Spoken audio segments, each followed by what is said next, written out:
तितली उड्डी तोता उड़िया कबूतर उड़िया बाज उड़िया मझ उड्डी भूल गया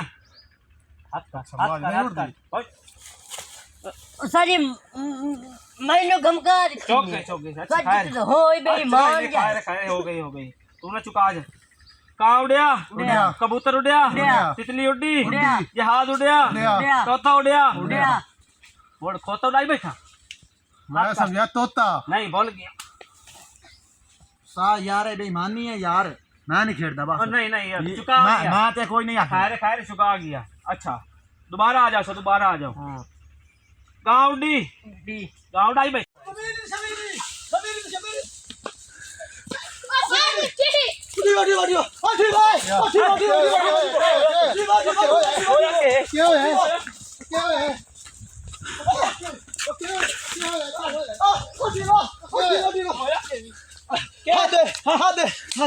निकाल आई अच्छा हाँ उन्हें के खत्म ही नहीं पिया दो दे गला दिया खत्म तो जाना हाँ